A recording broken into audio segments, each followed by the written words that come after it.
Sisters and brothers in Islam, this is actually a quality that makes the woman very special. Do you know what Allah created and placed inside the woman other than the soul? It is called in English the womb, and in Arabic it is called Ar-Rahim. Ar-Rahim means the mercy. It is taken from Allah's name Ar-Rahman, the most merciful. Ar-Rasul said that Allah said, Ishtaqtu min ismi Ar-Rahman Ar-Rahim. I have taken from my name Ar-Rahman and shared it in the identification of the womb, so I called it Rahim. It is through the mothers, this womb that is inside of her, that families unite. It is through this Rahim which brings a big man, a muscled man, a wrestler, a hero, down to his knees and cries when he sees his mother. It is what brings families and keeps ties together. It is the Rahim. And when Allah created this Rahim which is inside of the woman, Allah subhanahu wa ta'ala, He saw the Rahim and it was crying. In the hadith of Prophet ﷺ, that the Rahim cried. And Allah asked it, why are you crying? Even though Allah knows, but in order to show us what the Rahim said, the Rahim said, oh my Lord, you have made me so valuable and too precious. You have made me very, very precious and very fragile.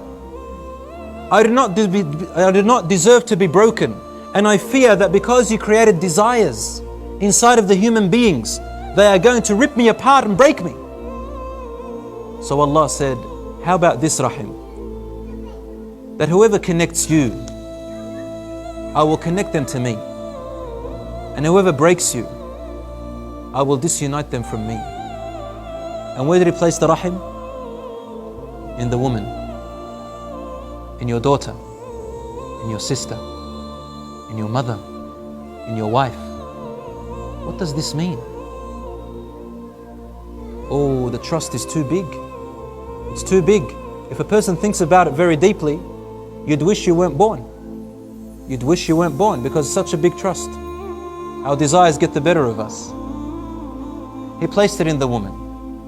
And because Allah subhanahu wa ta'ala created emotional feelings within the woman that are a little bit more heavier than the man, especially at the times of her physiological changes, especially at the time of her pregnancy, especially at the time of her labor or breastfeeding and postnatal situations, if you know what I'm talking about. In all these circumstances, the woman's emotions and hormonal state is confusing, and she cannot be blamed for everything she says or does.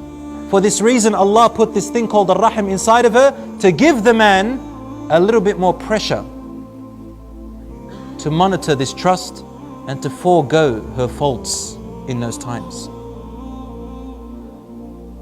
I'm not picking on you, brothers, but you see, Allah gave us qawwama. He gave us this thing called responsibility of guardianship and leadership. It comes as a trust. We must look after our wives, our mothers, our sisters and our daughters. My sisters and brothers in Islam,